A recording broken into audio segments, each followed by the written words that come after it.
while rightly there's been an enormous amount of interest among some of us on the water side, the wind power side is also important down the road. And we're seeing literally hundreds of thousands of hectares of land now being assigned to private companies. They get a license of occupation, which is similar to really having ownership of the property, and they can put up a fence and they can protect the the windmills that they're putting up. And so again, all of this is happening. These huge blocks of land are being allocated with almost no public discussion about what are the long-term implications of doing this, and how valuable would these assets be down the road. We'll give them away now and find out in 20 or 30 years that these were enormously valuable, and people will be scratching their heads and saying, how could this have happened? How could we have given away such a valuable resource and got virtually nothing for it? With regard to the wind farms, I'm not sure about all the details of that, but effectively when they get a license of occupation, it is very similar to having full ownership. And my guess is the firms who will build the windmills, the power plants, to be more accurate, will be trying down the road to acquire fee simple ownership. I mean, it's a logical thing. And they're going to build the infrastructure. A couple of other points that are relevant here. I mean, in the 2007 energy plan, the government has signaled that they want BC Hydro to help to fund the cost of building the transmission hookups to these projects. And that's a huge potential cost. Billions of dollars of public cost for the private sector benefit. Yeah. And also if you look at these projects, either wind or renewable, and start looking at the subsidy side, you find that both levels of government, federal and provincial, are putting in enormous subsidies as well. The federal government has had a plan under the previous Liberals to subsidize on the basis of roughly 1 cent a kilowatt these wind farm projects. And the province has been doing lots of things to provide information on wind monitoring and all the studies that Hydro has paid for over the years to facilitate these folks acquiring land and making their investments. So it's not even like oil and gas where somebody's actually looking for something. In this case, we already know where these good sites are. We already know the best run-of-the-river or small hydro. We already know potentially where the best wind farm locations are. That's public knowledge. A lot of the information was paid for by taxpayers, and now essentially it's been given over to these developers to take what they want. I think that's and we're losing hundreds and hundreds of rivers. I think that's an interesting point. It's my understanding, and correct me if I'm wrong, John, that BC Hydro can produce energy at around $6 a... Yes, if you look at the 2006 BC Hydro annual report, there's a table in there in which they lay out the cost of their energy. Now, this doesn't include the cost of transmission or delivery. It's just the cost of the energy itself. And the cost for BC Hydro's own hydroelectric energy from the dams is $5.81 a megawatt hour. That's about 0.6 cents a kilowatt, roughly. Okay, and we pay about 6.4 cents a kilowatt. So it's about 1/10 of what we pay. The reason it's so cheap is that BC Hydro's dams were built starting in the mid-1960s, and the last dam was constructed in 1984, was finished in 1984. And so essentially we're paying 1970s prices for our energy. And at the time it seemed like, it was a reasonable price. It was, it's what we needed. But looking back now 30 and 40 years, we see that this has been a good deal for the public, because although there was a lot of environmental damage and damage to First Nations communities, we know that, at the same time there was also some public benefit. What we're now seeing with private power developers is that we're getting the damage, but we're not getting any of the public benefit. And the elimination of the native rights and title, which is an extraordinary way to treat the native community when they're talking about a new relationship, etc. Yeah.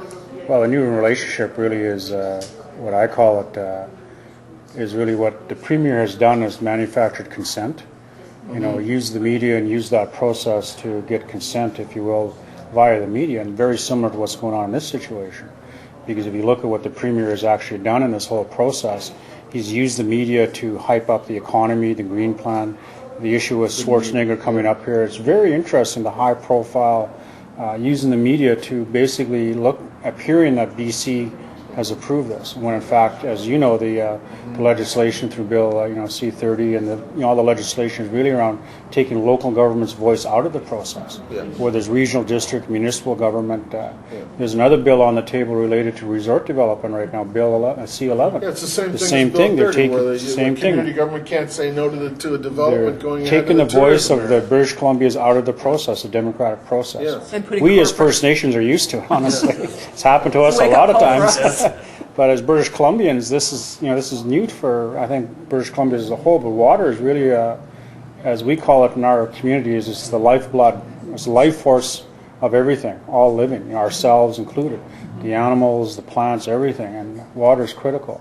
And especially in relation to the salmon populations. Yeah. Like, this is something people haven't really looked at in terms of what's going to happen if you start damming all these rivers and producing power on them, and how it's going to really impact those resources.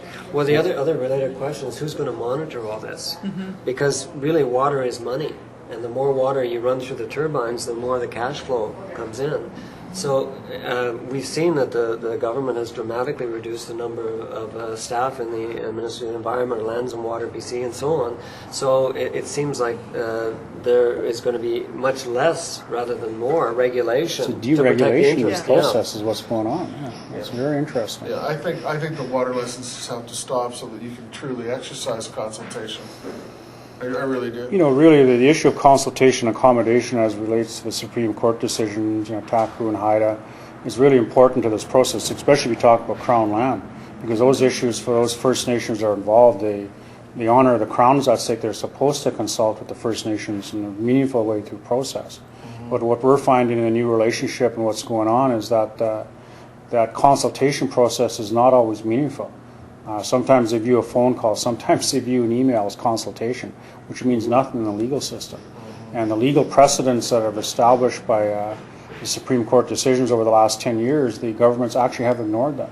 So it's, for us, in terms of legislation, we talk of these things, it's kind of like, okay, what's really going on behind the scenes? And I think with this issue that is going on with the privatization of the rivers and the energy source, it's I think it's the public trust is at stake here. Yes. And I think it's really critical that the public as a whole, First Nations, non-First Nations, all of us together, really try to protect our rivers and the water. It's critical for our future in British Columbia. It's what makes us.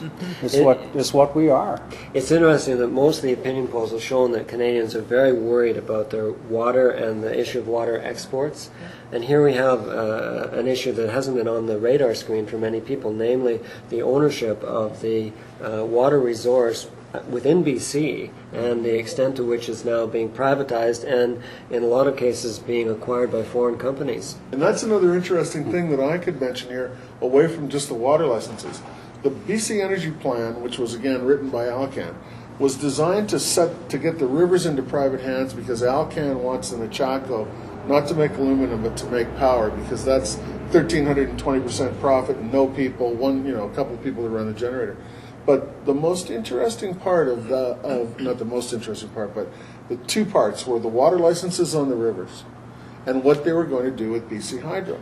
And what they did with BC Hydro was they brought in a company out of Bermuda, that's in the utility business as an outsourcing company, a private company, who we have no idea of knowing who owns it. They came in, they set up a company here called Accenture Business Services, and they gained an outsourcing contract, the largest in Canadian history, to run the mine and management of BC Hydro and all the billing services, which gives a private company all of our billing information. And then they set aside the transmission system by contract only into another vehicle called the BC Transmission Corporation, and then they caused BC Hydro to buy power from the private guys. Well, what happens there is that the public utility BC Hydro, which is protected from NAFTA, the last one on the continent protected from NAFTA because it's a vertically integrated public utility, will, when challenged, lose that protection. Will lose the monopoly.